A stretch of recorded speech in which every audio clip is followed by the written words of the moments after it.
Good morning. Happy Tuesday. It's going to be terrific Tuesday. Yes. I have a lot planned for today. I'm going to do that mid-chapter checkpoint for Go Math so I can get ahead for my next round of interventions. And we're going to do more 3-number adding. So hopefully that goes well. They were a little confused yesterday, but we're going to keep plugging along. We've got a couple games we can play to solidify that.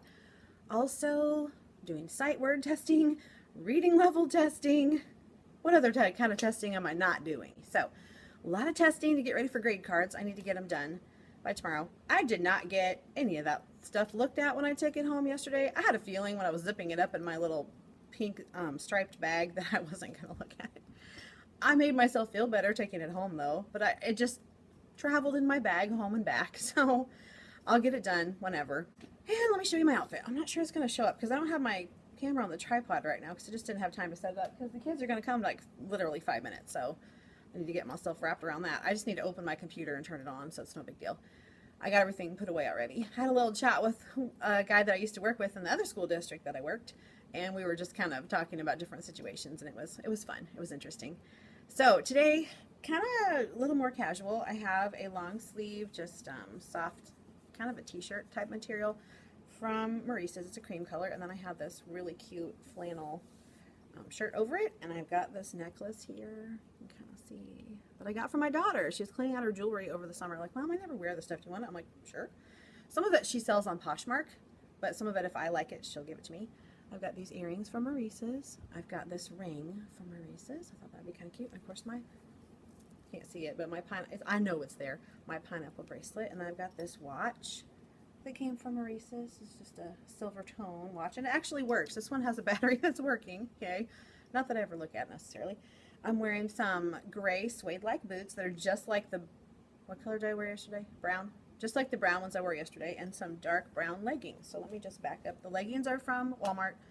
The boots are from Maurice's, and then I think I told you this is Maurice's, and that's Maurice's. This was probably Maurice's too. Okay, let me back up and maybe you can see some of it.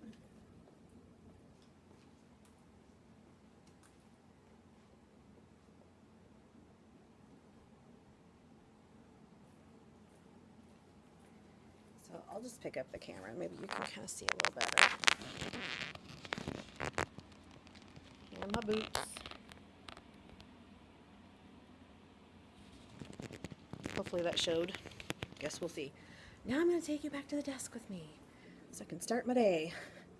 So I left about 4:30 yesterday, went to Walmart, and I showed you that.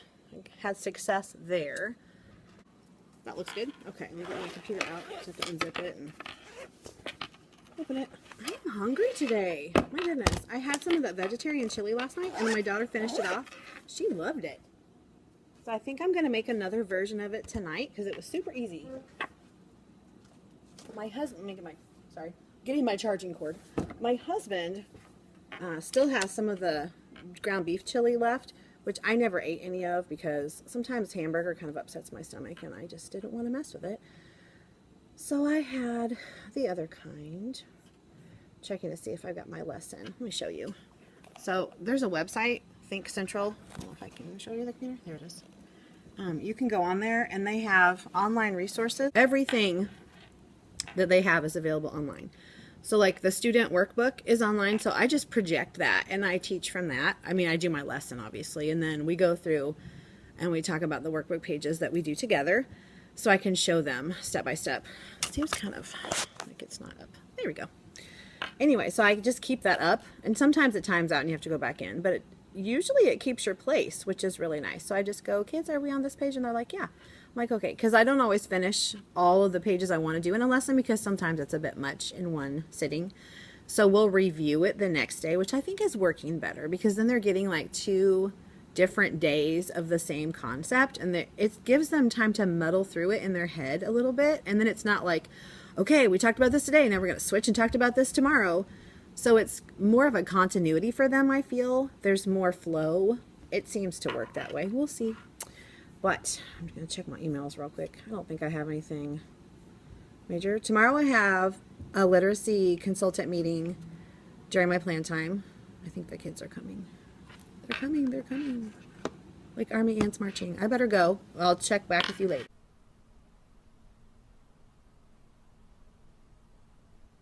Yes, sir. I accidentally got... Okay, I got 79. 79. 79. That's a good number. Nice big number. Wait, Colin. I just went like this, and those are all whoosh. Ow! Now you're stabbing yourself? It's dangerous in here. Math is dangerous. Wait, be careful, honey. It's in your bottom. Keep going, guys. Downside. Yep, give the spinner beat. You're not going to let spinner beat do your stuff. Really? Paper clip. So sad. That's our team. You just pick which one you want when it goes on the line. We We'll can do 40 put our or 40. paper clip. Look on the floor. Okay, I'm just Sometimes doing they jump off. 40. Or inside, they might have Three. slid between the two desks too. I'm going to Get do 3. Awesome. Now it's your turn, Mr. Spinnerman. I have to subtract. Yes, you do. Oh, do A first. Is this the right answer on the other one? Well, how much is 5 minus 0, friend? 5. Yeah. What was that for? It's crazy time in Power Hour. Well, I started with that number, then I added. I think maybe you added these two and put it there. I don't know. What's up, sis? What's the matter? I just fell. Check. You fell out of your chair? What's going on with you? I got this good. It does very good. I'm bloody and my... Was it down there? I'm bloody because I climbed it. You goofballs. You're like super speed. Wow, those are good. Very, very good. I ate my eraser. You ate your eraser? Okay, Yes. let's see your work. But he got to make it. You have another pencil too. All right, how we doing? Looks like it's your turn, buddy. Here, you do your spinning magic. Spin away, spin away. Your guys are fast. Awesome sauce. Okay, I'll be over there in just a second, okay? What's going over here? Good. Okay, we don't need to color them. We just need to do our spinning, okay? Because we don't get to have a lot of time in here. If you want to color it later, though, at home or something, that would be just great. It to be 41. Okay, how are we doing? Good. You good. All right. Hi there. So I finished my math, put my clicker away, and my kids are earning stars too. I owed them 3 stars each, so 60 stars. So we're gonna have a party again very soon. But I'm doing whatever I can, man, to get the behavior that I need, for sure. And they love it. I've got kids earning their stickers for their Super Improvers cards left and right. And so a lot of them are on their green card, which is the second one. So I just printed out all the other colors, and I'm going to take them home and laminate them all so they're ready to go. So I'm going to add to the pile of stuff I didn't do yesterday in my little bag here. Put in here. Plus I gave that pre-assessment for our next round of interventions. Oops, I lost a few cards. Oops. Okay. I've got one girl that went home sick and another one that fell asleep after the test. And so I just let them sleep because I thought we're just waiting for other people to finish the test. They don't have to be awake for that. And I thought if they're that tired, let them sleep. They're not going to learn anything anyway. Even if I was in the middle of a math lesson, I would have just told the kids to leave the kid alone, because if they're that tired, they're not getting anything from the lesson anyway. And I'd rather them be here at least part of the day rather than none of the day if they went home sick. So I took that child to the nurse. Today we did more with adding 3 numbers together in Go Math. And some of them I think got it a little more, but some of them are still like, and some kids actually said, oh, this is easy. And I'm like, yay. I hope that means you understand it and not that you just think you understand it and you really don't. I took students and I grouped them according to the math problem that we had. So I had like 2 students, 3 students, and 5 students. And then I said, okay, we're going to group these 2 groups of students together. So 2 and 3 is 5, and 5 and 5 is 10. Then let's group them a different way. Let's put the 2 and the 5 together and the 3 over here and see what that does. And I said, remember how you can add in any order? That's all we're doing. We're just switching the groups around what order they're in. But it's still the same amount of people every time. They're like, yeah. And I'm like, so it doesn't matter which 2 numbers you choose to partner together. The important thing, the most important thing, the thing you need to remember is to make sure you add all of them up. So if you're going to group these two together, don't forget this little group over here. You got to add that in too, because they're still part of the group. I'm like, oh, okay. I think that kind of made it go in their brains a little better. But as I explained to one student today, which I thought it was a stroke of, not brilliance, but it was a stroke of inspiration, I guess. She said, I didn't finish this. She needed to write down like 2 things on her paper. I said, that's okay. That's why we stopped for today, because it's kind of like you need a little math snack. You need a snack of this. You don't want a whole Thanksgiving meal of that because you're getting too full. And we need to have a little snack of this and then have another little snack of it tomorrow to finish it. So we're going to save some of our math for tomorrow and finish it up like another snack. And she's like, oh yeah, that makes sense. Because I said, sometimes you can't not hold any more. You know, we don't want to fill you up like Thanksgiving and make you fall over because you're so stuffed. We want to give you little bits, let that kind of stew around in your brain and make sense, and then come back the next day and do a little bit more with it. Pick up on that snack and eat some more of it so we can finish it off. And she was like, oh yeah, that's a good idea. And I'm like, thanks. It seems to work for our class. It really seems to work to do about 3/4 of a lesson, like do the hands-on part and do a couple of pages. Then the next day, do another, maybe a hands-on thing, or another like I did with the kids. I grouped them up and showed them like physical thing, and then do a few more pages. Because they're just, these concepts are so foreign to them. And so some of them are kind of abstract, even though we're writing them down and stuff. It's still a lot of higher level thinking going on. They're not all ready for that. Some of them are still adding 2 and 3 on their fingers. And we're asking them to group things that equal to 10 just in their head. And they're just like, I'm like, it's okay. Just because we're figuring out what 2 numbers equal 10 doesn't mean you can't draw pictures to figure out what that would be. You can use all of these strategies that you've learned to get you to this. You might need to use more than one strategy sometimes, because you might need to figure out with pictures what 2 numbers equal 10, and then use the counting on strategy to figure out what the whole answer is. And they're like, oh, okay. I said, yeah, you're not limited to just one strategy. You use as many or as little strategies as you need for you to figure it out. And they're like, oh. I think so much of our lessons tend to kind of feel final. Like, okay, we're done with that lesson. Put that away. Get that out of your head. We're going to move on. Really, math is supposed to build on itself, like most everything else, but they don't seem to see the continuity of it necessarily. And sometimes I don't feel like I see the continuity in the math lessons. At times I go, why would they put that next? That doesn't seem to go with the flow here.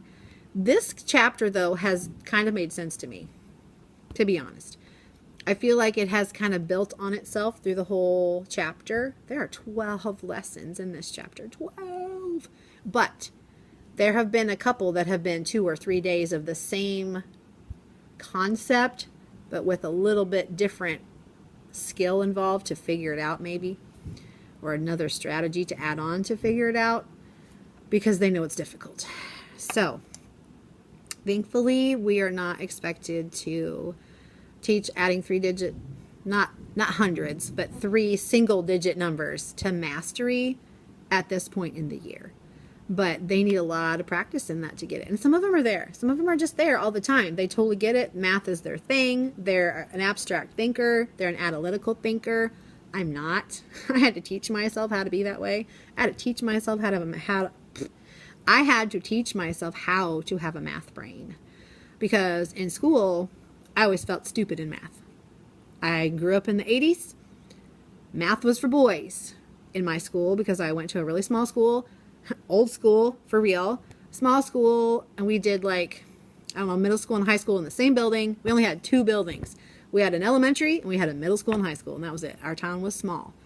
And so our teachers had been there forever, and they taught old school. And I always had a man for math. And I always felt, whether they intended it or not, I felt the attitude that, oh, girls aren't good at math. It's boys that are good at math. And so if the girls don't get it, oh, that's just because they're a girl and they just don't get it. Which, I tell you, if someone did that to my daughter now, I would be having a conference with them and setting them straight politely and professionally. But for reals, I'd be up in there going, okay, let's talk about this gender bias thing you got going on in your math class. You know, I'd put it a nicer way. But that doesn't fly. Because girls can be analytical and boys can be analytical. Girls can like pink and boys can like pink. Math, colors are not gender specific. So that kind of burns me a little bit. But that's how I was made to feel as a girl. In the 80s, I was a kid struggling severely in math. And back then, they didn't teach it different ways. They taught it the way the textbook taught it. Boop, boop, boop. That's how you do it. And I didn't get it that way at all. And that's why I am so adamant about trying different ways of teaching things. And that's why this being put in a box, teaching to this particular resource has been very difficult for me. That's just my honest feeling about it. It is super hard for me because I know, I can see it, that it doesn't work for all kids. And I feel like we're stuck, not able to come at it from a different way. So I kind of have been coming at it from a different way, but still using the strategy that they give you, but using different ways of using that strategy. For example, using those little 10 frames. These little guys. That wasn't in the math book, but they're using 10 frames in the math book, so this is a 10 frame. How's that different? It's not. But let me tell you, these kids were stinking engaged because they knew, for one thing, it was cool. I mean, who wouldn't want to do a pumpkin thing? And a skull thing. I mean, geez, I'm probably the only teacher in the whole building that has skull math, right? So, if you got to use these for math and like eat your manipulatives later, who would not want to do that? Seriously. So, I'm all about hooking them in, making it fun. Sometimes, honestly, they'll go, did we do math today? Which they know because they saw their math book. But like, if I were not to pull out their math book and just did an activity with them like that, they, a lot of times, like last year when I didn't use all the work, I didn't use the workbook at all last year. When I would teach a lesson, we didn't have a workbook, and we didn't always write everything down because you don't have to. We would do it orally, or we'd play a game to learn it or to practice it. They would so many times say to me, we didn't do math today, Mrs. Bond. Why didn't we do math today? And I'll go, oh wait, do you remember the game that we played with the dice? Yeah, that was math. And they're like, what? I'm like, did you add numbers together? Yeah, that was math, buddy. And they're like, oh my gosh, that was math. I'm like, yes, math can be fun. And they're like, oh, so those are good teacher moments when they don't even know they're learning because they're just having so much fun. They're getting the learning and they don't realize that they're learning. And they realize, oh, I did learn something today. I learned how to do this and I didn't know it before. Or I practiced this and now I'm better at it because we played a game. Because especially at this age, 6 and 7-year-olds, oh my goodness, their whole world is about fun.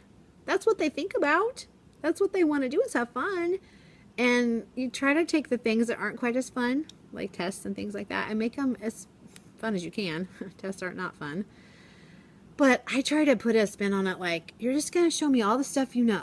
You're going to show me everything that you've learned and everything that you know on this paper, all in one glob. And they're like, okay. And I said, and if you don't know it, I'm like going to yell at you.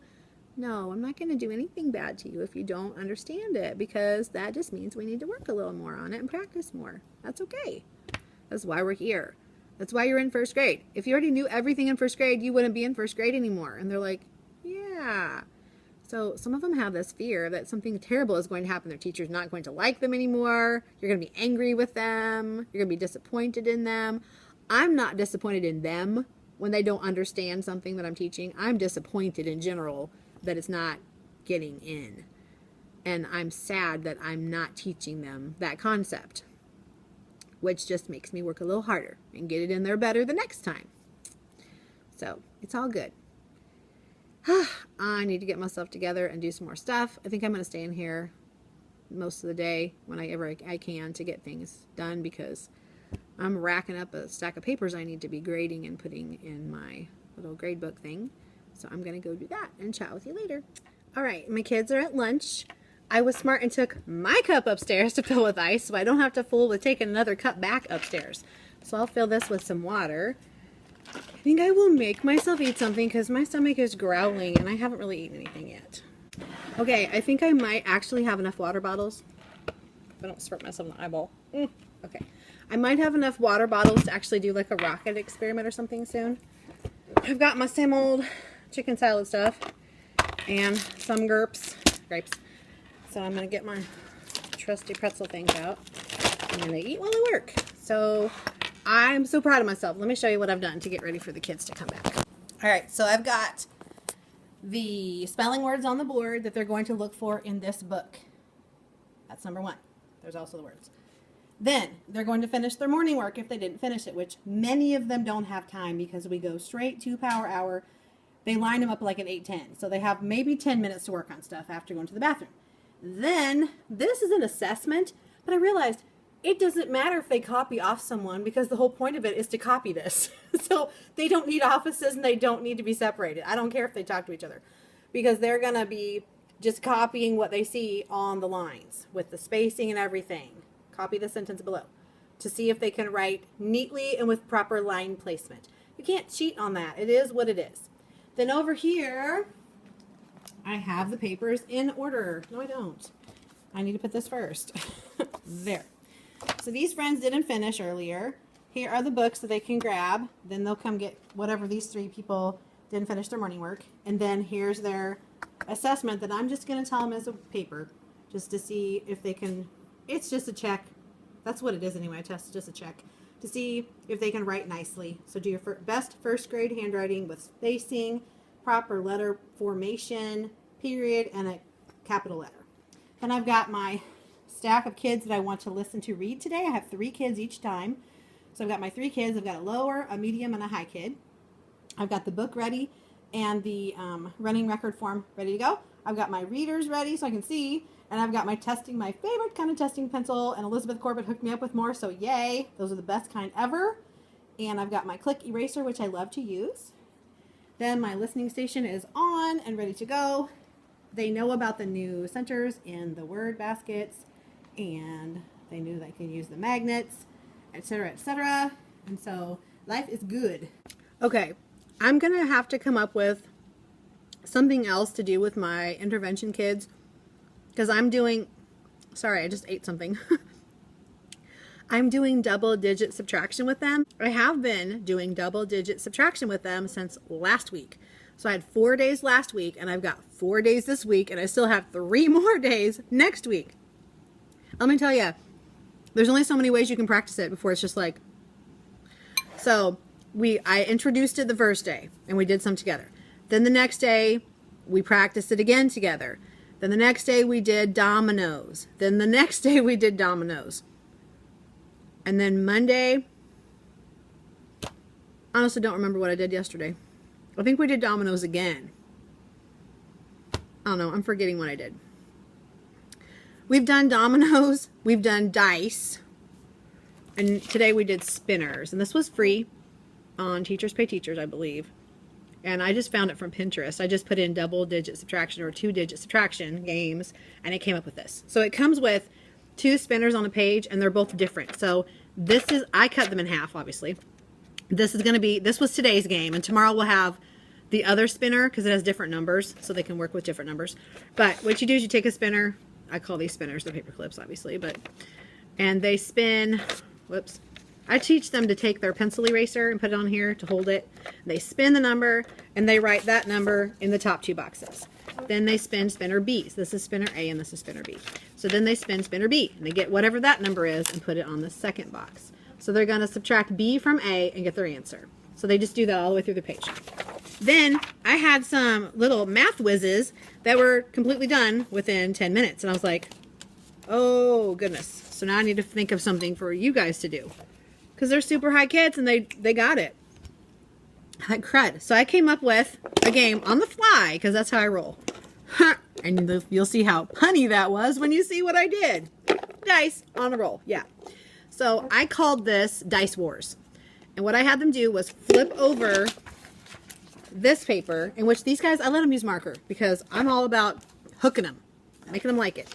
So they got you right in the back of their paper. Each partner in the group, they were in twos. So each person in each partnership got their own dice cup. So they would shake their dice cup, look at their 2 numbers, make the biggest number they could, and write it down. Then they'd shake again, make the biggest number they could, and add it to the number that they got before. They would compare their answers, their sums, and whoever had the biggest sum got to circle it, and they won that round. They won that war. They just kept playing round after round after round. At the end of the time, they just counted up how many times they won. They loved it. It was so simple. It took like no prep. All I had to do was just grab the dice cups. They were already made up.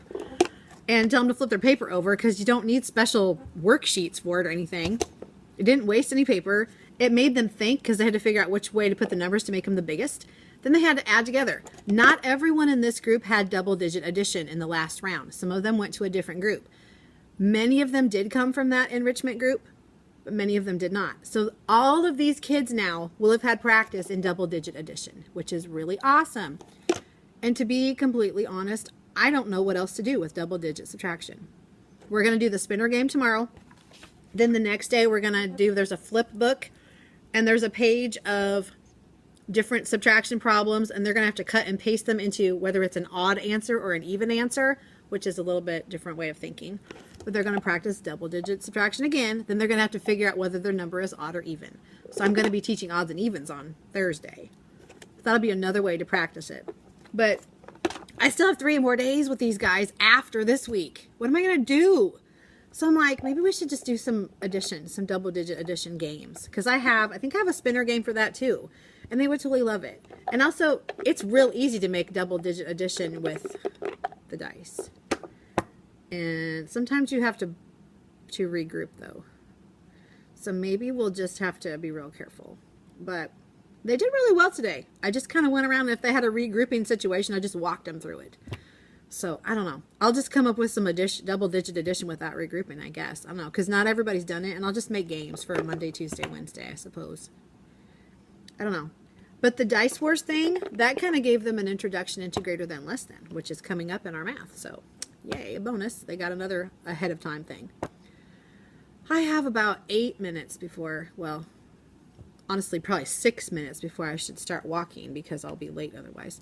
I try to be one of the first people to pick my kids up because I have the first lunch shift. Our little group of 4 goes 5 minutes before the other group of 3 goes, and we're really supposed to be the first ones to pick our kids up too. So I try to be the first one to pick my class up of those 4, and I've been thanked for that. Thank you for always picking your class up on time. I appreciate that.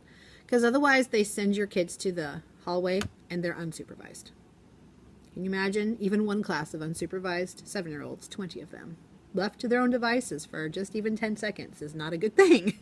So I try not to let that happen. Anytime that I might have been not even a couple minutes, like 30 seconds past the time, like I was up the stairs and ready to walk into the room and they were already coming out, I was there to meet them. So they were never unsupervised for me. But other classes are left out there. I see kindergarten classes left out there for minutes at a time, and it is not a good situation, friends. They go bonkers on you. I'm like, oh, friends, let's make sure you're being safe. But there's nobody out there to watch them, so they just go, okay. And they're just like perfect little angels while you're standing there, and then you walk away, they're like, bleh, and I'm like, okay. Hopefully their teacher will come here soon. I don't know. So I'm going to finish eating just a little bit more, and I'll probably eat a little bit during recess time too. But I think I've got myself together. I'm looking at my lesson plans. I've done everything on my plans thus far. So I showed you what we're going to do this afternoon after rest and read time in just a few moments. Oh, and they're going to do the spooky house book. I think they're going to love that. So that I want to test one kid on reading during that time. He's a higher kid. But we're going to have to come up with some descriptive words first, which I think they're going to be awesome with it. After I explain, if I describe what a descriptive word is, then I think they're going to be coming up with all kinds of awesome words. I think they're really going to enjoy doing this book. The only problem-ish that we might find is the talking. And so I'm just going to have to really stress to them, guys, I really need you to work on your own and use the words in your brain and on the board without talking to your friends loudly. Because I need to be able to hear so-and-so read to me. And they do understand that they're supposed to be quiet, but they don't realize that if you use a normal-sized voice and your friend uses a normal-sized voice and this guy uses a normal-sized voice, it is now loud. So you can't use your normal size voice when there are 19 other people talking, because then it's just, it just grows, it swells. And so that's something that they just need to think about a little bit. None of them, I feel like my lipstick's going away from me. None of them intentionally tries to interrupt the class that I can tell, but they just need to be more mindful of their voice levels. They're capable of doing it. Other people do it in our class. There are some that just really need to be more mindful than others. So it should work well. I have my stoplight on level 0 right now. And the crazy thing is, one of my louder kids goes, "It's level 0! It's level 0! And points to the level 0, and I go, "But friend, are you level 0? And he'll go, "Oh." I'm like, that means everybody, including you. I try not to get flustered and frustrated with this student, but it's getting on my last nerve sometimes, honestly, because it's wearing on me. This is week 8, I think. Week 8, yes. Week 8. Week 8! It's stinking October, and we're still having the same issues as like the 4th day of school, because the first couple days, most of them are on their best behavior because they don't know you yet, and they don't know that you won't kill them. And they're a little bit intimidated. But then they get over it very quickly, and they start showing how they are. But, you know, that's what makes life interesting. And I know it's the same way as they get taller. I mean, I've kind of discovered in my years of subbing, I subbed full time for 2 years, and I was from every grade from preschool to 6th grade, every class that you could be in, including the secretary of the school and the nurse. Yes. The only position I did not fill was custodian and principal, which is fine with me. And bus driver, of course. But I noticed that kids are basically kids. They just get taller. We have basically the same issues through the age levels. They just are a different size height. Some of the issues might be more compounded when they're older, but the major issues are basically the same. And so it's interesting. I better get going so I can eat a little bit of my food and go get my kids. I'll talk to you later. Hi. It's the end of the day. It's almost time to go, and I'm just getting some spelling things printed out so I can be ahead of the game. Just printed out my last couple weeks of October. Now I'm printing out some of November. Got these cute little spelling pages from Abby Mullins from Babbling Abby. She's on TpT if you're interested. It's the spelling for all seasons. I can't remember. It's like 1 and 2. I don't know if it's part 1 and 2 or if it's just 1 and 2. But anyway, she's got, I think we have 3 weeks in November. Sorry, I kind of lost my train of thought there. Okay, so I'm trying to get I try to be about at least a month ahead on this kind of stuff because I can be. Because it's not going to change what I do. Because the spelling's going to stay the same. So I've got my, I always have the kids write the spelling words on Monday. Because they're new. Not the kids, the words. Yeah, that was dumb. Anyway, I always have the kids write the spelling words on Monday.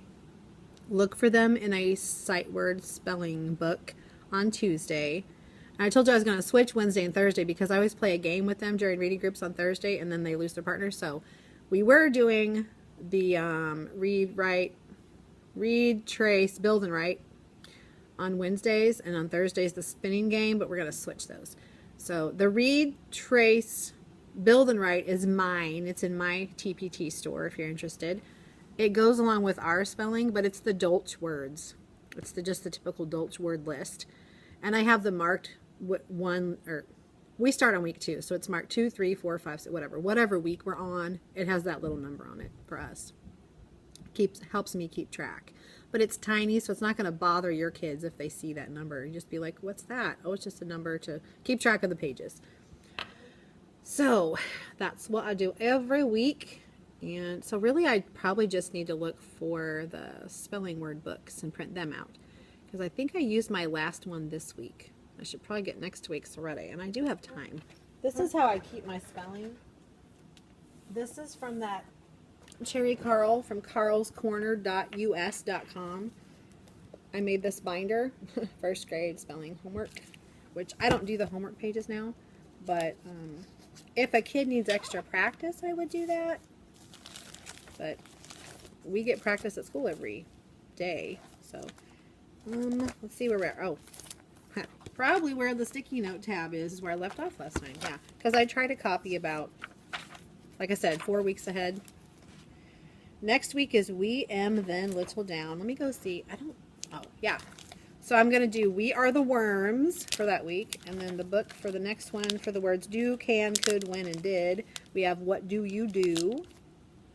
Oops. Then the next one has What, So, See, Not, Were. I've got a Walk in the Woods. And then the next one is Get Them Like One This. And then I think they stop having books. Yes. And there aren't books for everything, which it's strange that it skips. So I probably need to look on her website to see for sure. Yeah. So I'm going to go copy these and I'll be back. Kind of forgot I had a sub coming tomorrow for part of the day for my literacy consultant time. But it's exactly the same time as last time. And I think we even have the same specials. So all you gotta do is print out the plans from last time. So I need to remember to do that in the morning. I should probably make a sticky note for that. Put this over here. All right. I am the sticky note queen. I couldn't live without sticky notes. So let me write sub plans. Stick them on my computer. So don't forget to do that. And I gotta go because I have an appointment. So I need to get upstairs and get to the car. So I'll talk to you later. Hi, it's about 5 and I'm home. And I've got my mid-chapter checkpoint that I brought home with me. And the little health and safety test that I gave yesterday. I'm going to attempt to grade these things. So we'll see how it goes. I've got my tea. The dishwasher, that looked really big. I've got my tea. The dishwasher is running because we basically have no silverware, no bowls. So that's not going to work very well. And I'm going to sit here and see what I can do.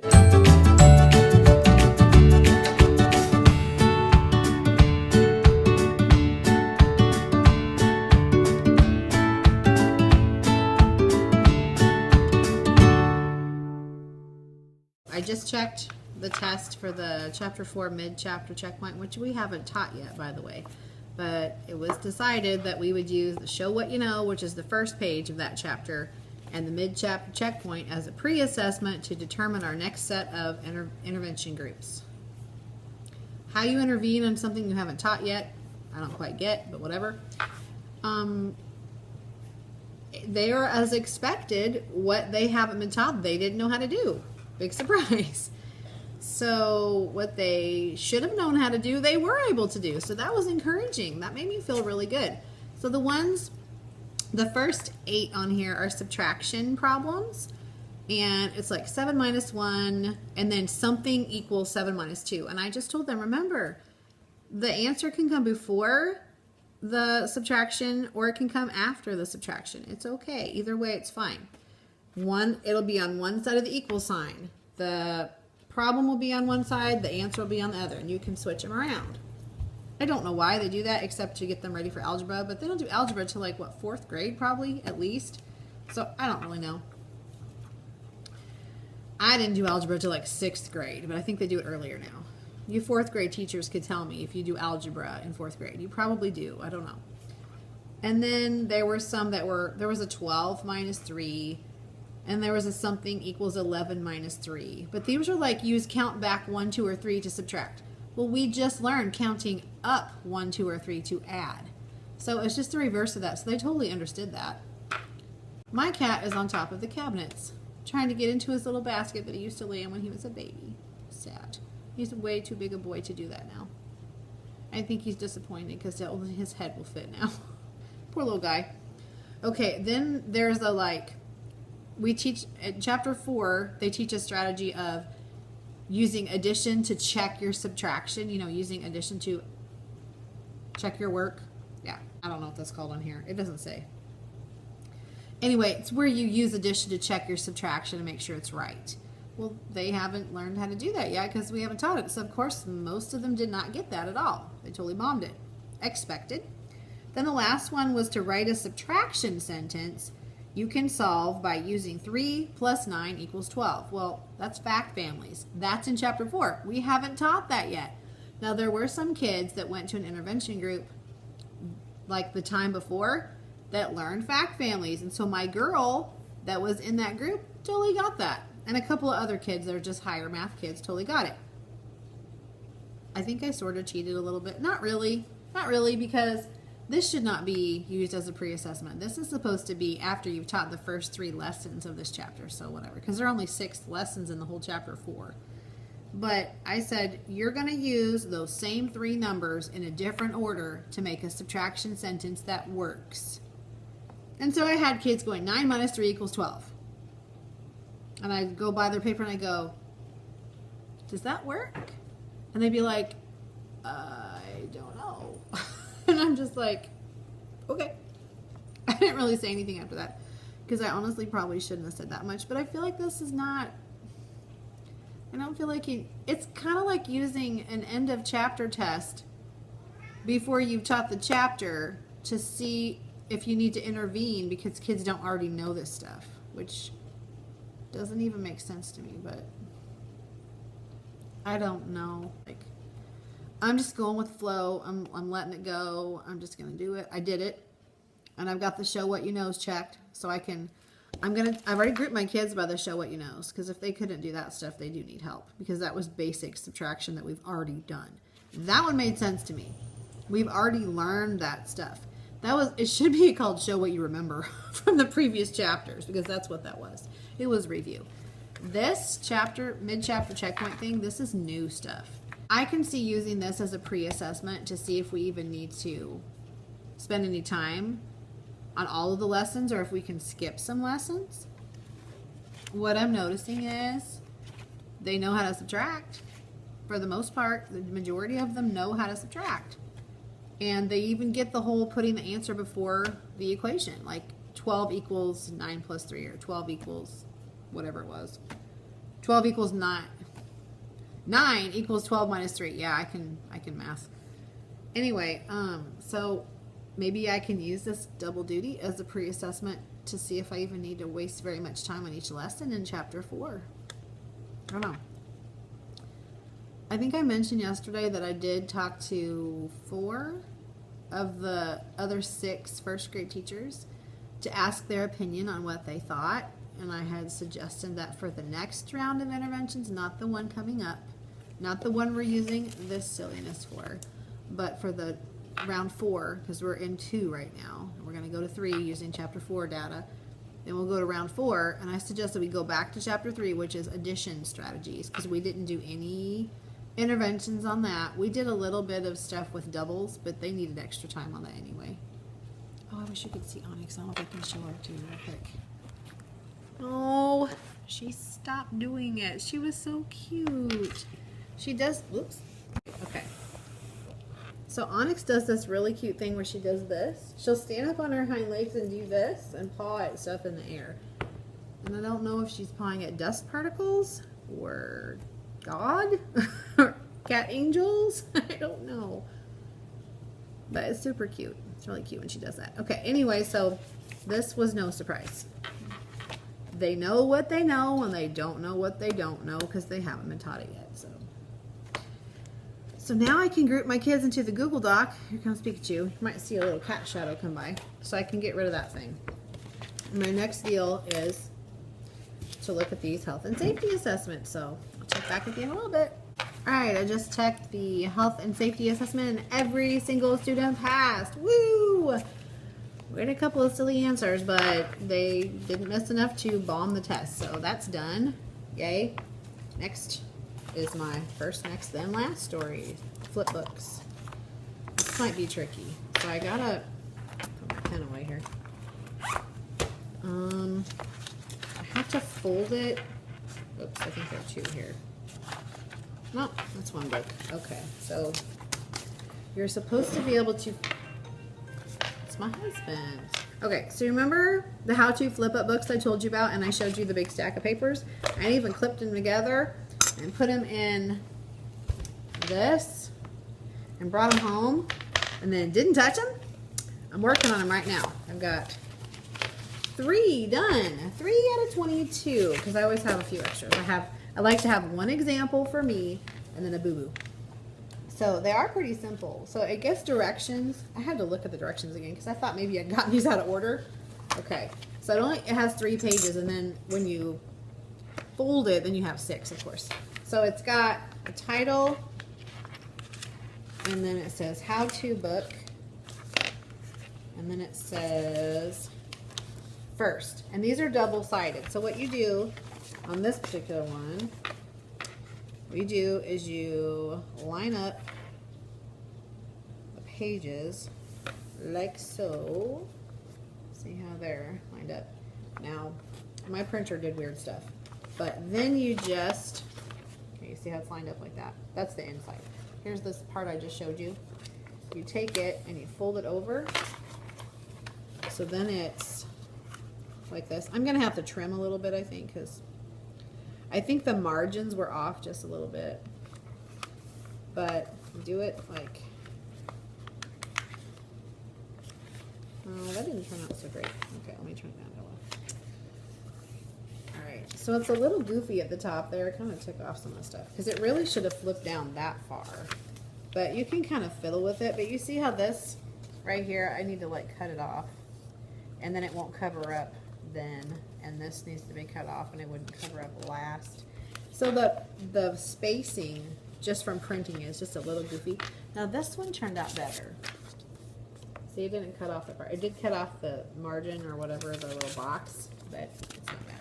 So this will probably be my example book because it doesn't really matter if it's perfect, but it will work.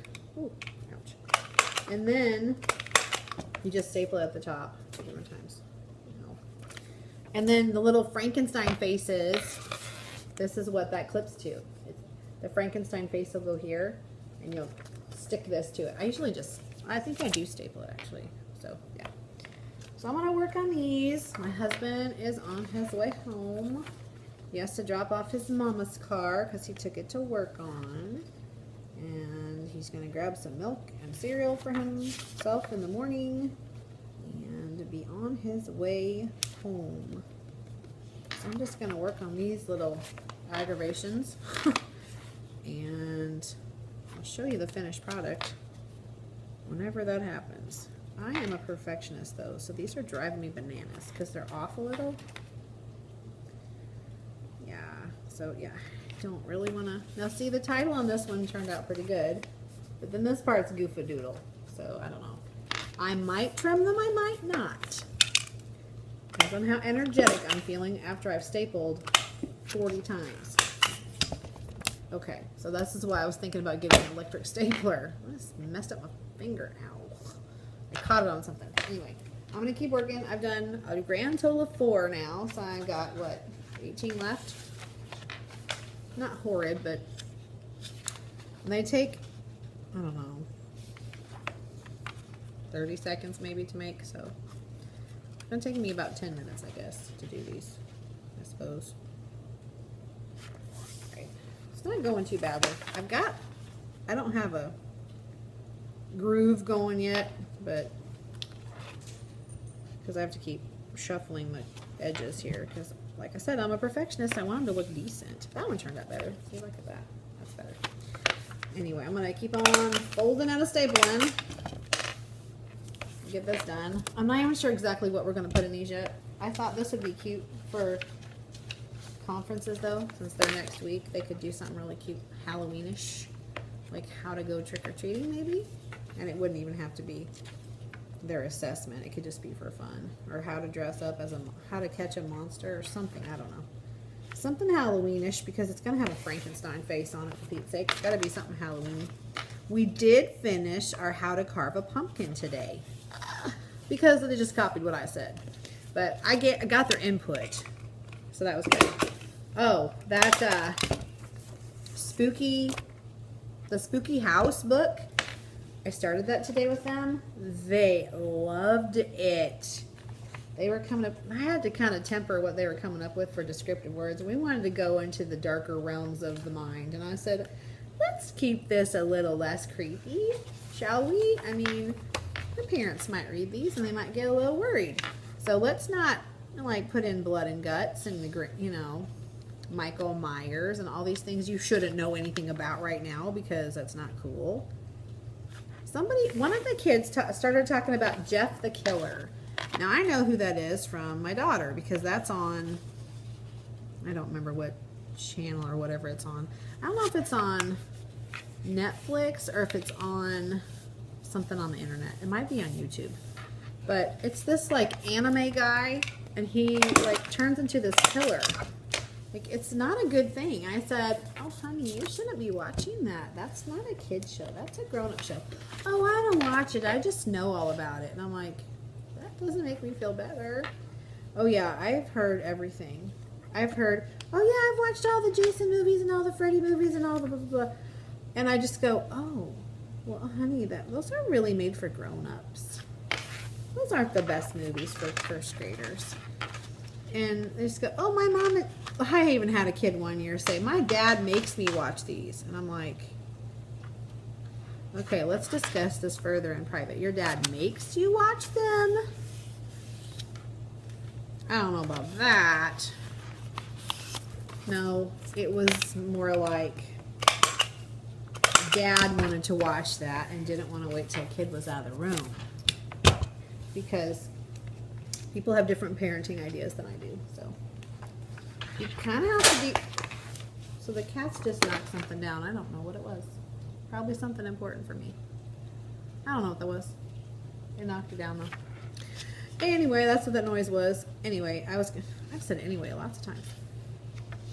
So there have been things that the kids go, oh yeah, I've seen this, this, and this, and I just go, that's not good. You are way too young for that. Like when they tell me that they watch The Walking Dead, like not that they've seen commercials for it, or they've seen previews for it, or they've seen the game of it at the store. No, that they watch it, as in like on a regular basis. That sends up little alarms in my head because nobody in our building should be watching that show. I don't even watch that show anymore. Since they introduced Negan last season, I just went, nope, I'm done. I'm done with it. They went too far. They went too far when I don't know if you're a Walking Dead fan. I was. I'm not anymore. I don't even want to watch the show anymore. They lost me as a viewer. They lost our family as viewers. When they introduced Negan, and Negan, I don't want to be graphic, but they killed off a very beloved character in a very graphic, nasty, not necessary way. And yes, that show's graphic. But generally, it's zombie stuff. And you know the zombies aren't real, obviously. So it's all, you know, made up. But when they graphically kill a human, like a character on there, I was like, they went too far. And that was just wrong. So I don't watch that show anymore. It's gone. What shows do you guys like to watch? Like, I'm always looking for new shows that I like. I love This Is Us. Can I just say, though, I can never stay awake to watch it because I don't watch it when it's on because it's on at a weird time for me. Like, I think it's on I don't know if it's on it's on like at 9 or something. I'm in Central Time.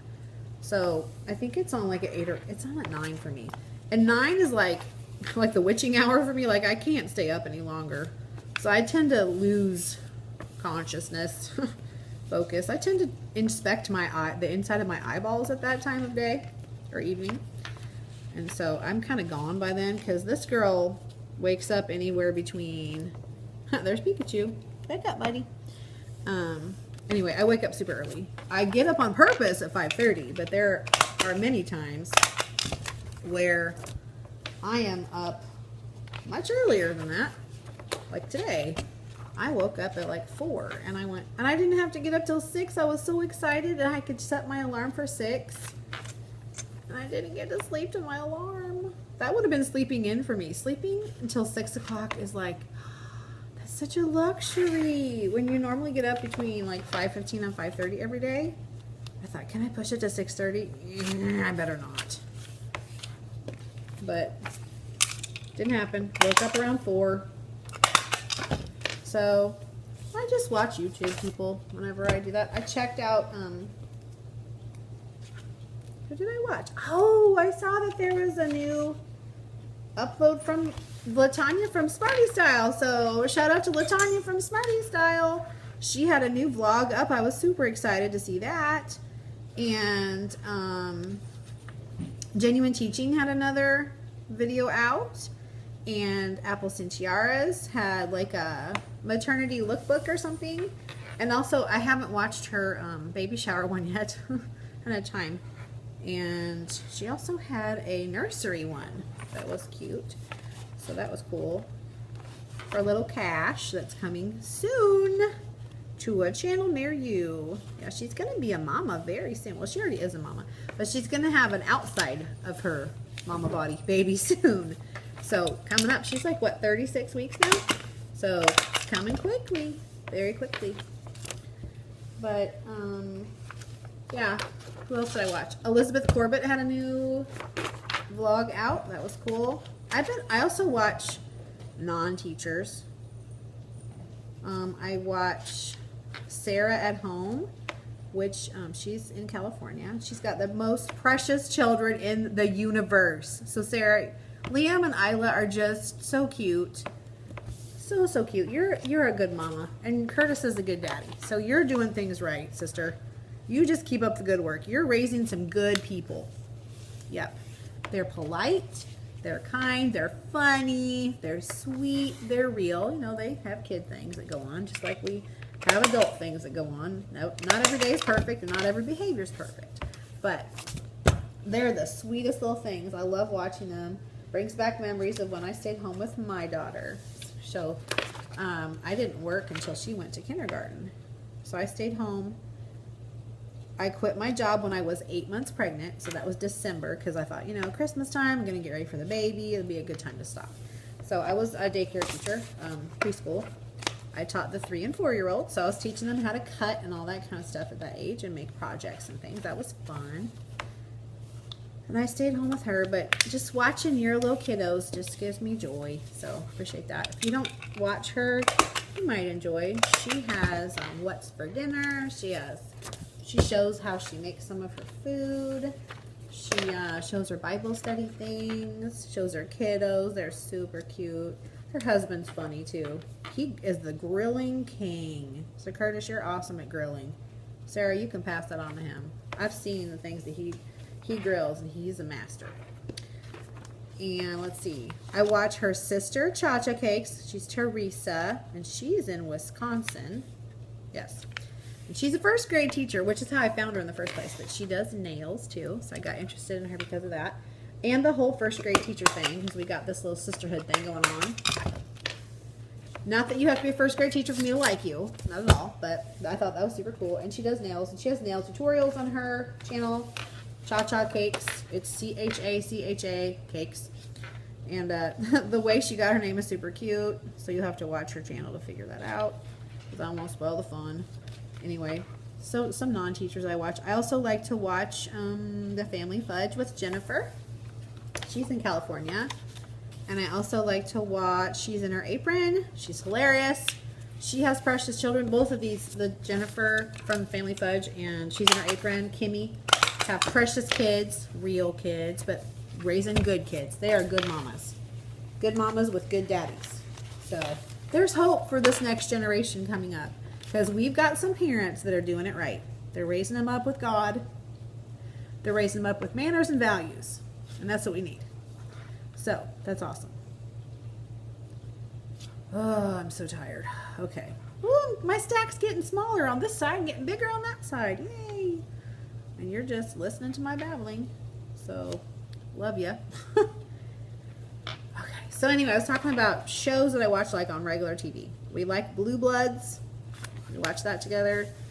I said I watch This Is Us. My husband, not so much. Not that he doesn't really like it, but he hasn't really watched it with me.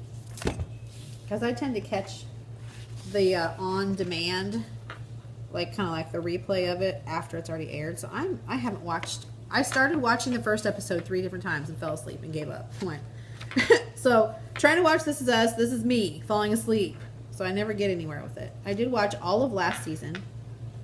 That was nice. So if you haven't seen that show, if you like family stuff and like emotional, like drama, and it's just like, I don't know, it's kind of hard to explain. It's just good. It's good TV. I just like it. We watch Big Bang Theory because that's always funny, and we also watch The Young Sheldon, which is Sheldon from The Big Bang Theory as a 10-year-old. I think he's 10. Yeah, where he's starting high school the same time as his older brother. You can imagine how that went. And his older brother has the 80s mullet going on. So funny. Or the 90s mullet. I guess it was 90 because he would have been, yeah. I think he would have been 10 in 90. So, pretty cool. You're like, oh yeah, you have always been this way, haven't you, friend? You've always been a little different. So that was kind of cute. What else do we watch? SEAL Team, if you like David, I think it's Boreanaz. I think that's how you say his name. He was in the original Buffy the Vampire Slayer TV show with Sarah Gellar. I don't know. Really pretty girl. How to say her name. Anyway, this one turned out really cruddy. Look at this. That's not good. Our copier is so funky. Anyway, so he was also in Bones. If you ever watched Bones on Fox, that was really good. He was Booth on Bones. He's the head SEAL dude on SEAL Team, which he's awesome at that. So yeah, he's on SEAL Team. That's a really good show. I've only watched, I can't really say I've watched an episode because I fell asleep halfway through that too. My husband's like, we don't want to watch any more of those till you've watched the first one so you know the background. And I'm like, yeah. But do you ever want to watch the show? Because I'm not sure I'm ever going to go back and watch the whole thing. So, or stay awake for it. That's another show that we like. What else is there? See, there's got to be new stuff out there. This is how I find new shows. In the summer on Netflix, when season 1 has moved to Netflix because they're about to start showing season 2. And I go, how come I never watched this show? And my husband's like, because we didn't know it was on. I'm like, that's a good reason. Anyway, we find a lot of shows on Netflix after they've already been on for like ever. Like, we didn't start watching NCIS until like season 7. So I still haven't watched any of the new ones. I don't watch it on network. I'm still working on Netflix. Yeah. Something on Netflix that we started watching was, what's it called? It's a Marvel one. They have a lot of Marvel shows. Shoot, what's it called? Agents of S.H.I.E.L.D. That's really good. You know, some of those superhero shows are super cheesy and you're just like remember the old Batman with Adam West? Poor little guy died, but I loved him. Where they go, pow, bam, talk. You know, they used to be super cheesy like that. This Agents of S.H.I.E.L.D., not cheesy. Not cheesy at all. There are people with like superpowers and stuff, but it's not corny, weird cheesiness. So I really like that show. We also watched a little bit of Gotham, which is about Batman before he's Batman, when he's still like 11 or 12. The first episode is when his parents die. And then you find out how he ended up being an orphan and being with Arthur. So it's kind of interesting. There's some parts I didn't really like so much, but look at there. Done. Woohoo. Let's clip these peppers together and call it good. I think I need to go down to the very bottom because obviously they're thick at the top. Oh goodness. Nah. Come on. Work with me. There we go. We got her in there. Love my little flower clips from Dollar Tree. Okay. Stapler over here. Onyx is sitting on my bag. Excuse me. Beep, beep, beep. Thank you. Put that back in my little... This works really great to transport things. I've already got a lump here, so I'll put my stapler and make that a lump on the other side. Ah! That pretty much evens out. Look at that. 2 lumps, no waiting. Alright, and then I think I showed you at school that I printed my super improvers cards. So this is all needing to be laminated.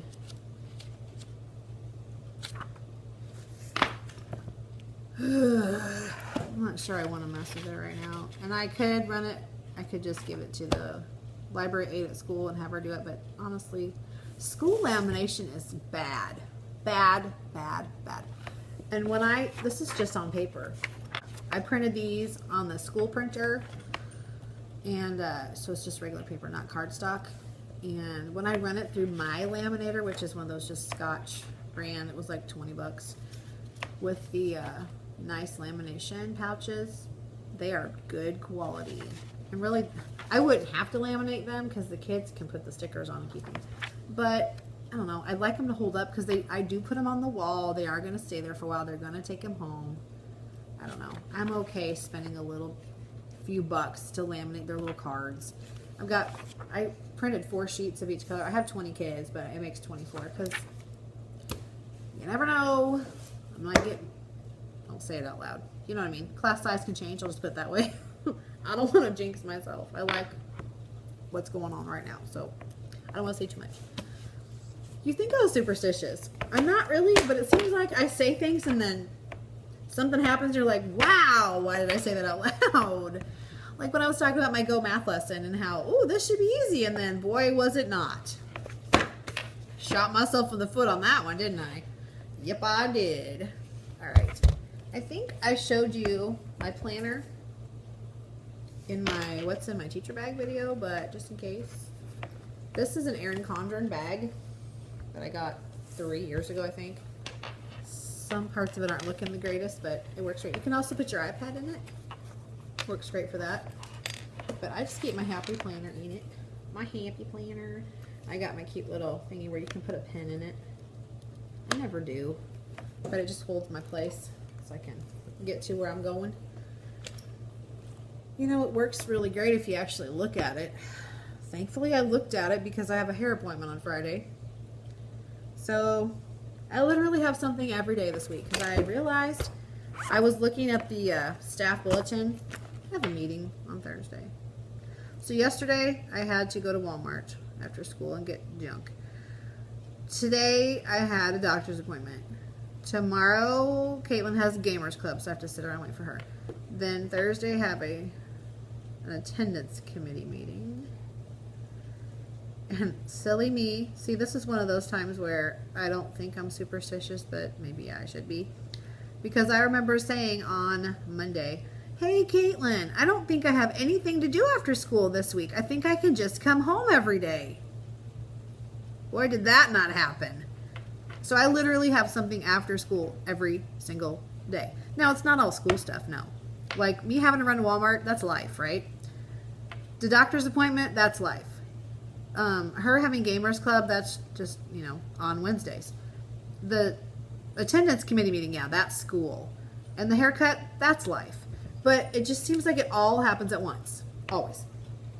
The next week we have conferences Tuesday evening and Thursday afternoon and early evening because we get done at 5. But we have a half day of school. So kids dismiss at 12:20. Somebody wasn't happy with the situation. Woo! And she said so. So Tuesday we have conferences 4 to 8. After we have school all day, then we have conferences 4 to 8. Now, mind you, like the late bus kids don't leave until 3:40. Like to get on the bus to drive away. And conferences start at 4 and last till 8. And then Wednesday's a normal day. Thursday, students dismiss at 12:20. You know, if pickups don't dismiss till 12:20, that means late bus won't dismiss till like really close to 1. You know what? It'll probably be a lot faster. This is our first early out day, so I'll just let you know how it goes because I don't have any experience with this year's early out days. In the past, generally the buses get there super quick on early out days. Why it's different? I don't know. I'm thinking they have the same bus route. They have the same kids. Well, you know what? Well, that's not going to affect them any. I was going to say we have a lot more pickup kids on early days, but that's not going to affect the bus route because they're still going to run the same route because there's still going to be somebody on that route that needs to get off the bus at that place, even if Johnny isn't on the bus. So I'll let you know how that goes. And then Friday we don't have school. This is all next week. This week we have school every dang day, which is good because I got a ton of testing and stuff to do. But tomorrow's the end of first quarter. And we have a literacy consultant meeting for 2.5, 3 hours. I have to look at my schedule. Well, here's the deal. They said, we got an email saying that the schedule will be the same as last time. A schedule will be out soon. I read this on Monday, and this thing's happening tomorrow on Wednesday. Schedule will be out soon, but it'll be the same schedule as last time. So I guess what it was meaning was you'll find out who your sub is, like, soon, which I haven't gotten an email yet, and it's Tuesday night. So I don't really care who it is. I don't know any of the subs anyway. We don't have the same subs. And the ones that I do know are doing long-term subs right now. So they're not available to do this kind of thing anyway. So it doesn't really matter to me. They're not going to have to do anything with my kids. I'm going to take my kids to library. Then I'm going to go to my meeting. Then the sub's going to pick them up from library and take them to lunch. Then the sub's going to pick them up from lunch and take them downstairs back to the classroom and have a restroom and drinks break before they go to the classroom. She can read to them for 10 minutes or whatever, a couple chapters. And then they're going to do their spelling with their foundations boxes. No, they're going to do their spelling spin game. That's right. They'll be doing their partner game when I come back in. I gotta tell you, as squirrely as first graders can be, they can also be super, super sweet and make you feel really, really good. Because last time I had this meeting was a month ago, so we hadn't been together terribly long. But let me tell you, and I told them, I always tell them if I know I'm going to be gone. Obviously, if I don't know I'm going to be gone, I can't tell them ahead of time. But I do tell them, look, Mrs. Vaughn has a meeting. Here's how it's going to be. Because some kids just can't deal with that. They can't deal with change. And if you just don't tell them anything, it throws them for a loop, and it's just not good for the sub. It's not good for the rest of the kids. Not for good for them. So I always tell them whatever I know, enough ahead of time that they can wrap their mind around it. So tomorrow morning we'll have a little meeting about that. But what was I saying? Oh yeah. So last time when I was gone, I told them I was going to be gone, and I said I'm going to take you to specials. I think it was library then too. So weird.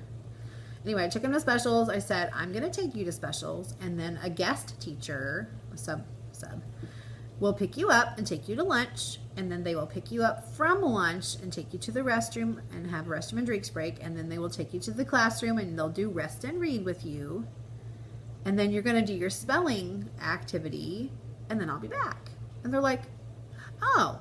I said, yeah, so you're really not going to be without me much, because most of the time you'll be in specials and the rest of the time you'll be in lunch, so you're only really going to be without me for maybe 20 minutes. That's not very much. And they're like, yeah. Well, even that little amount of time, when I came back in the classroom, I got so many hugs, like, Miss Bond, Miss Bond, Miss Bond, like I'd been gone forever, like I was a long-lost teacher and they hadn't seen me for years. It makes the teacher's heart so happy. It makes you feel loved and appreciated and special. I said, oh, guys, thanks. You made me feel so good.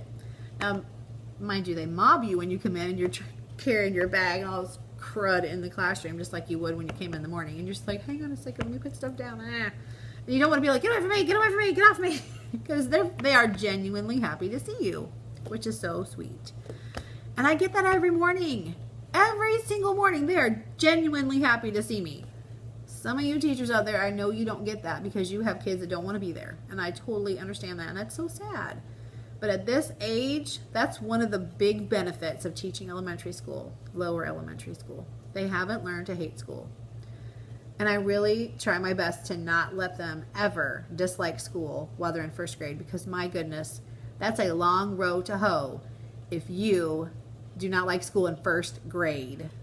You got a long life ahead of you for school. And if you don't like it now, wow, something's desperately wrong.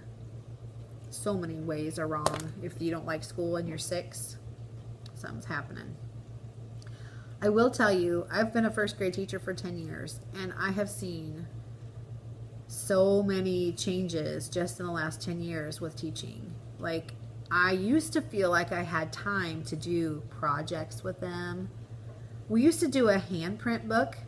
They would do a handprint page every month, and their handprint, I would paint it with a brush, and I didn't have help. It was just me. I would have like 3 kids come to my table while the rest were doing centers and stuff.